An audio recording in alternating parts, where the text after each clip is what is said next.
Welcome back to Weeb Recaps. Today we'll be recapping an anime titled Welcome to Demon School, Iruma-kun. Sit back and enjoy the video. The Netherworld is where all demons live and the monarch who rules them all is the Demon King. However, the Demon King's throne has been empty for ages, giving rise to one question. Who would be the new Demon King? Iruma-kun is a 14-year-old teenage boy whose parents sold his soul to a demon, Sullivan. Sullivan adopts Iruma and makes him his grandson. He sends Iruma to a demon school and covers his scent so the demons won't notice and eat him. Iruma is unable to mentally process he was now in a demon world filled with demon students who actually ate humans for food. After an unprecedented fight and winning, on his first day of school, due to his demon grandfather's spell, Iruma's opponent, Asmodeus Alice, makes himself a friend-like servant for Iruma. Iruma calls Asmodeus as they become close and even hang out together. When it's time for their familiar summoning ritual, Iruma accidentally summons his class teacher, Nabirius Caligo, who despised children, further eroding any sympathy for Iruma. No matter how Iruma tried to not stand out, one way or the other, his name always found its way into the student head news. On their way to get their textbooks, the two run into Vala Clara, a demon girl who wields a magical purse that could create anything she sees. Clara is a very playful and cheerful person. Iruma is unable to bring himself to decline Clara, especially since Clara asked him politely to play with her and used the word please. Iruma can't decline a request from anyone,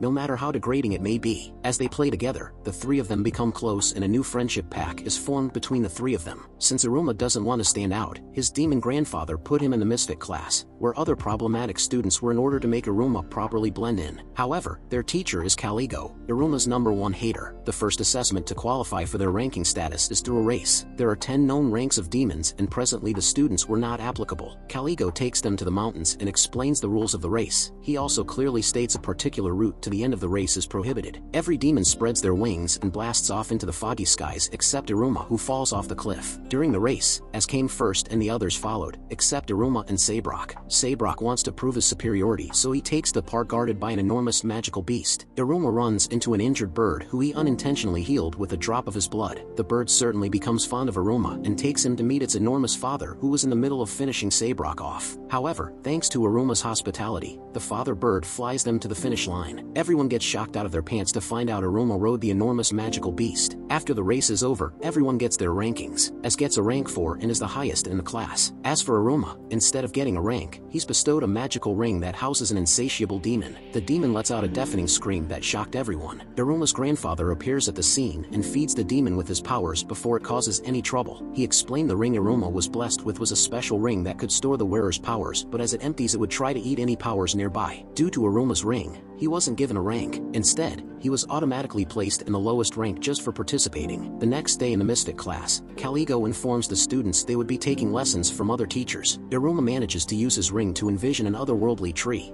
known in the human world as a sakura blossom. No one in the underworld has seen such a plant. However, the student council president Ameri has recognized it as something from the human world. Very few demons know of the existence of humans. Ameri is from a bloodline that studied and collected information about humans. Iruma is cleaning up the mess his sakura tree caused when he bumps into Ameri. The manga she was reading slid from her pocket and hit the ground. Iruma is capable of reading the manga, but Ameri doesn't because it is written in human language. She pulls him into the student council room to make sure he read every page for her. She puts her number in his phone so he could come anytime she summoned him. The following day before school, Iruma is asked a pressing question by his male servant, Opera, if he wanted to go back to the human world. This makes him very thoughtful considering how he lived miserably in the human world. Later, when he and the student council president were talking, Iruma reveals he didn't have any ambition at all. He was a total pushover. Ameri then gives him an ambition to climb up his rank. He ponders whether to not give himself the ambition to climb up a rank or not. In the end, he decides to climb up just one rank. Iruma turns to his grandfather for help, who then instructs Opera to train him properly. However, to his surprise, here in the Netherworld the examination was something very similar to dodgeball in the human world. They train day and night until Iruma is ready for the promotional exam day. On the exam day, Iruma manages to level up his rank thanks to his grandfather, who bestowed his strength on his hands. As time continues, Iruma and his group are expected to join a battler, typically a club in the Netherworld. There were group activities freshmen participated in with the upperclassmen. They help freshman students climb higher in their rank and as well as open more opportunities for the freshmen. Every year, senior battlers would scout the freshmen in hopes to recruit new members to their battler. While recruitment is happening, Iruma's ring propels him to an upperclassman, a third-year student named Kiryoami. This was because because Iruma's ring and Kiryo's necklace were made from the same material. Kiryo explains that his battler, the magical apparatus battler, researches and creates magic items. Since his magic power is so weak, so his goal is to create magical items and weapons that make weaker demons stand up to the higher level demons. Iruma familiarizes himself with Kiryo's weakness and sees that the both of them were much alike in terms of power. He is so amazed he decides to join Kiryo's battler, and he is followed by Clara and Az. Meanwhile, the 13th dinner is taking place, a meeting of the Netherworld's 13 greatest demons. Sullivan is expected to take the Demon's King throne as suggested by other mighty demons because he is the strongest, but Sullivan refuses as he would have less time to spend with his adorable grandson. However, Sullivan is arrested by Ameri's father after finding evidence he crossed over to the human world. With the trial period over, the school prepares for the battler party for battlers to welcome their new recruits and meet their parents. Most of the first years panic at the thought of their parents visiting the school. Sullivan appoints Nabirius as temporary school director while the rest of the staff wonders what Sullivan did to get arrested. Iruma is inspired to create fireworks, although all of them are confused because they weren't familiar with fireworks. Kiryo explains to his new members he has the ability to create invisible magical barriers, realizing they had never seen fireworks before. Iruma asks Ameri to loan him one of her manga so Kiryo can see what fireworks should look like, but she refuses, at least until she realized she'd get to see real fireworks. After, they then successfully create fireworks. Kiryo is later contacted by a powerful demon that can use lightning magic, revealing he is the reason Sullivan has been arrested and he has been plotting with Kiryo to create a machine to destroy the school. The day before the battler party, the four set up their exhibition space amidst the crowd. Kiryo wanders off into a secret room where he continues to plot his diabolical plan. A flashback shows he was only able to complete the machine due to Iruma's help,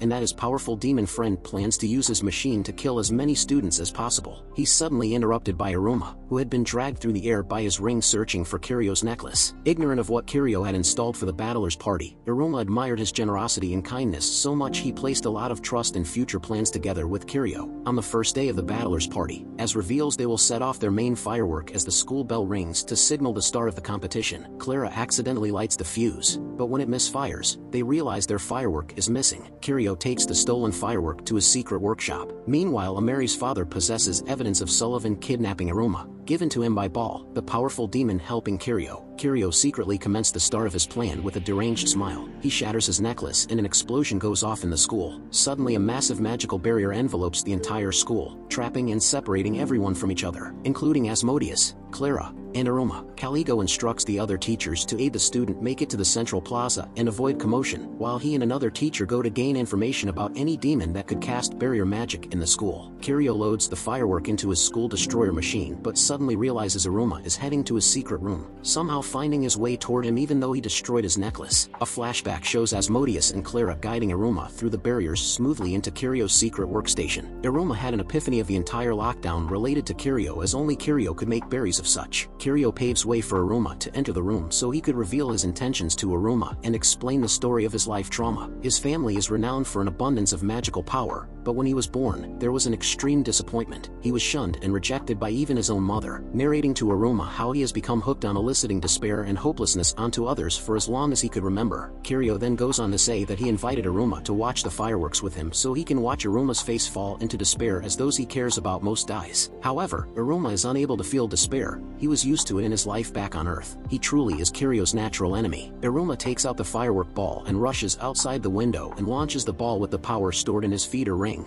shattering through Kiryo's barrier. It's shown that Caligo commands a teacher to use archery magic to send a warning message to Sullivan. Sullivan then breaks out of prison and sees Iruma use the magic in the ring to shatter the barrier, causing him to protect the school from the shooting debris. Kiryo is arrested by Demon Border Control, though he leaves a message for Iruma stating he should beware of other demons craving to commit evil. Sullivan shows Iruma that his display of fireworks had gone viral within the school and every student praised and cheered him for it. Asmodeus and Clara share credit for the fireworks with him too. After the fireworks, everyone has a special time with their parents. Sullivan appears with Opera to spend time with Iruma. Iruma is happy to have a family in the Netherworld and declares Sullivan and Opera's new family to be his pride and joy before insisting on a photo. After the battler party is over and the winners receive various awards, Henri, Ameri's father, summons Iruma to talk. He has a feeling Iruma might not be a demon, so he reminds Iruma about the danger of staying in the Netherworld. He also stated he could secretly take a human back into the human world if they wished. This stirs up another dilemma in the heart of our protagonist: to stay in the world filled with otherworldly beasts, ranging from little to towering razor-sharp teeth, crimson glowing eyes that exude death,